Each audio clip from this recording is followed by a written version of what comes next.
Now moving on, and we're going to dive into our next story, which is the fallout from the fire at Notre Dame.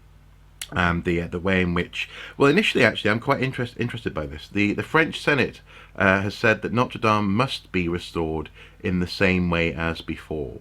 And this I found this interesting because we were talking about indeed the world, the world of history and architecture have been talking about how there's potentially an opportunity here to do something different or interesting or something for now, as you know, as a statement in the 21st century around the reconstruction of that building. But it seems that that weight has come down quite significantly behind the notion of brick for brick restoration. What do you make of this?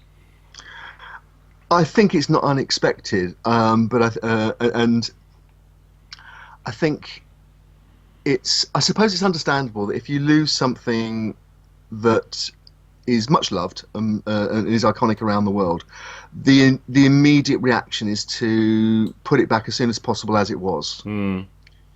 And we've seen the National Trust, for example, do that at Uppark Park, where an 18th century Grade One listed house burnt down Mm-hmm, and mm-hmm, was then recreated as almost as a facsimile. mm-hmm. And the argument is, that has other knock-on benefits, whereby enables you to train and maintain a skills base for restorers and Furniture brickwork, makers and yeah, brickies, paneling, wallpaper woodwork, manufacturer. Yep. Mm-hmm. absolutely, traditional plasterers and so on. Um, However, there has been some pushback on this. The article that caught my eye was one in the art newspaper, in fact, which was looking at a couple of the proposals that had just come forward in the few weeks since the Notre Dame fire. Mm-hmm. So, Mm-hmm. for example, there was a suggestion of a spire, a new spire, and again, the most significant item, visually significant item that was lost, was the spire, Mm. which actually was only 19th century, Mm-hmm. but although a lot of the rest of the roof was medieval. Um, but somebody proposed, for example, using a spire made out of steel because timber will be, taking trees will be an ecological crime, Well, if you like. effectively, you'll be chopping down at least one forest. Yeah, exactly. um, And yeah, and the famous UK-based practice, Foster and Partners, involved a glass and steel, hmm. what they termed as a topper. Yeah. But Well, Delvoye said that he's already working on proposals to restore the cathedral. Having it like it was before the fire is not original, he says. If wood is used, as you say, it will be an ecological disaster. My design would be for 100-ton spire using just steel and presumably glass to build that topper. Yeah. And that's something that I was quite excited about. I wanted to see something that was potentially mimicking the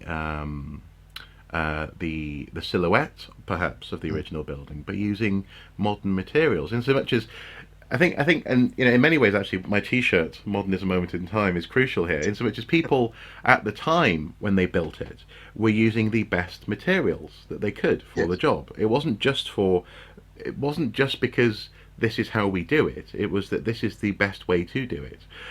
We're no longer constrained by the use of those materials, and I think in some places there's an argument to be made there.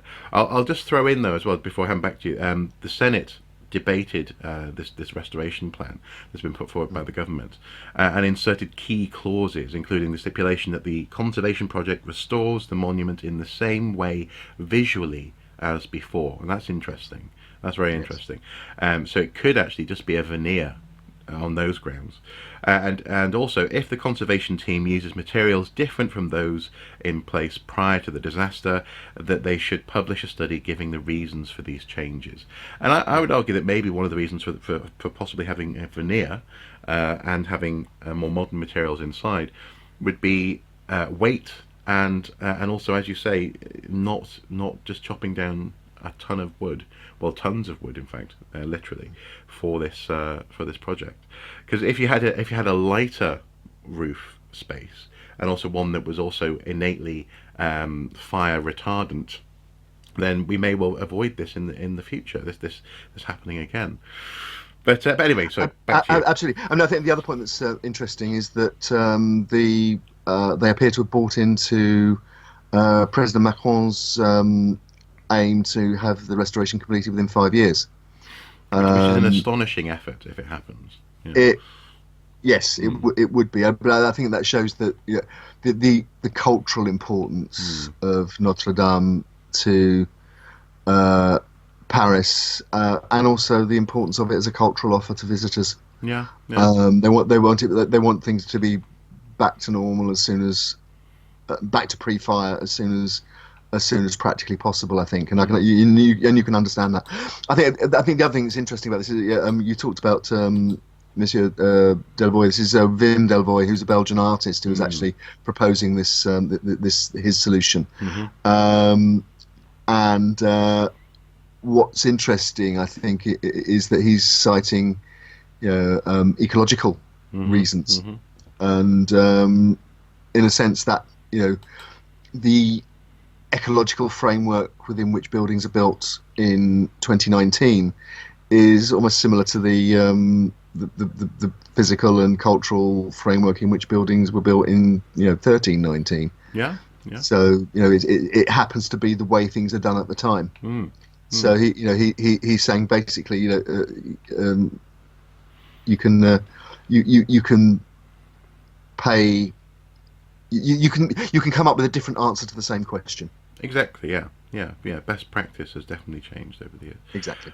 Well, and so it should. It would be alarming if we were still living in a 14th century world. And I think, absolutely. And in fact, I think the other point that's worth making is that the way the French Senate's bill was worded, it's actually very like the concept of listed building consent that we have in the UK, whereby you can make changes to a listed building that has legal protection for its cultural and heritage importance, but you have to jump through various hoops justifying what you're doing, the materials, and the end use has to justify the change. Well, and also, but also there's something that I like about the approach to this sort of stuff in the UK, whereby sometimes you'll see people maybe who've bought an old tower, some sort of castle tower or something that's up on a hill somewhere, and they want to add on a kitchen, and who can blame them?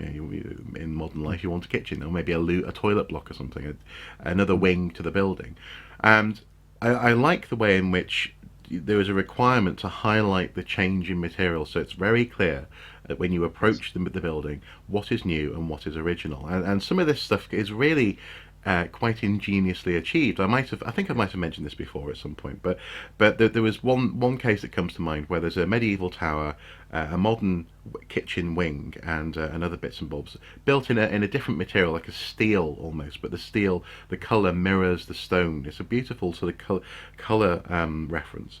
But then linking the two is about 3 meters maybe of a glass corridor that is embedded into the stone wall and has a rubber ring around it. So yes, they had to cut the stone wall a bit to get it in there, but ultimately it's minimal damage, and that acts as a little punctuation mark between the old and the new. And I think that sort of approach in this sort of case again could be really interesting, but also presumably that's one of the aspects of this provision for having to carefully list and make the argument for new materials, is so that actually there's no chance that people in the future won't know what is original and what is new.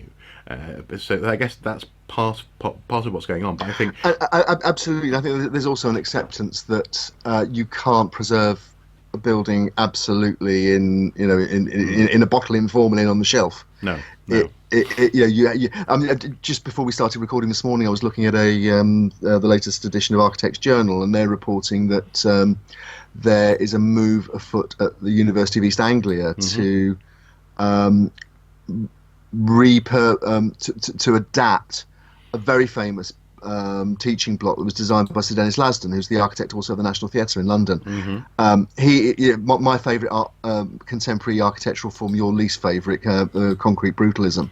Do you know, I was going to say, should we go for a brutalist roof on, but it'd just be too Yes, heavy. Thankfully, thank yeah. goodness, thank all that's holy, it'd be too heavy. Townhome house.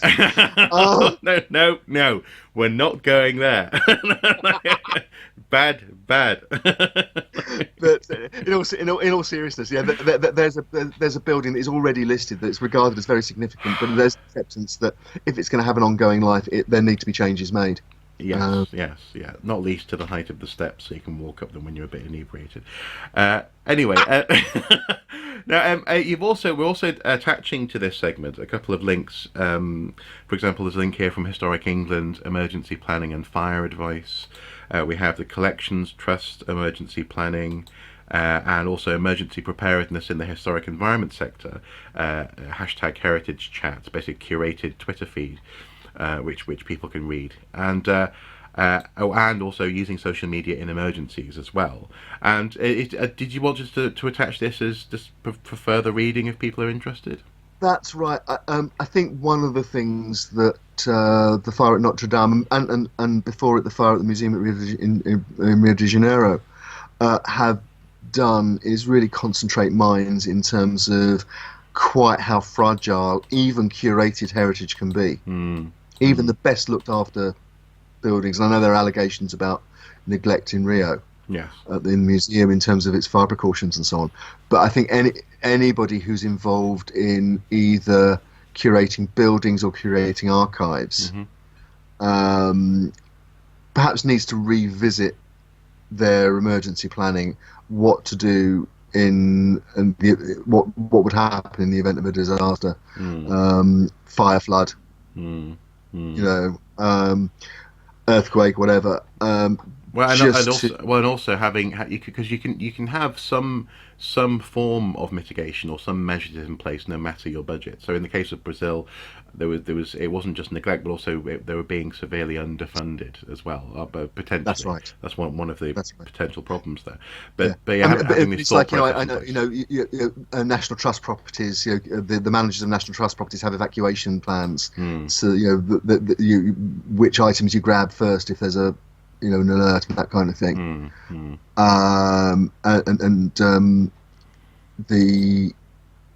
It's just sensible. Yeah.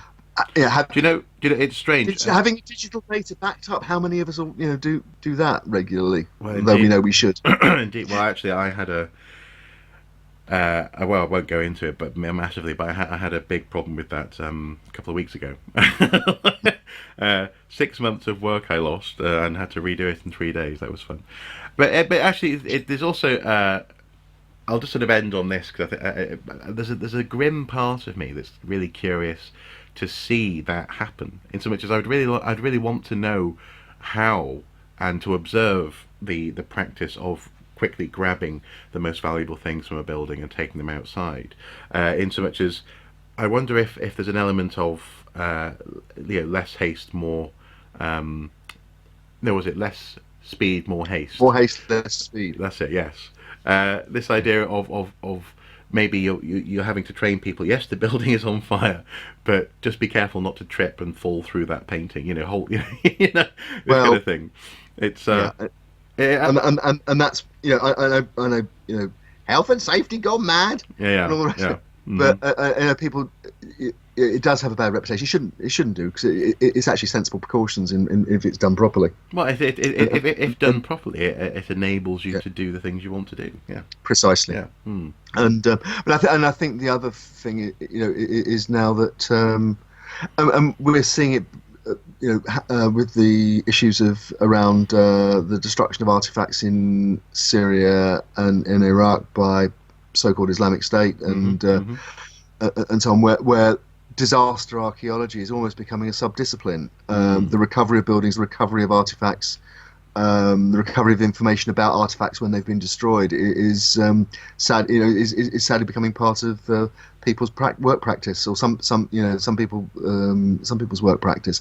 Which actually, when you think about it, when you excavate a building that burnt down 2,000 years ago, you're recovering artifacts. if the embers are still only just cooled and the fire was 2 weeks ago, you're still doing similar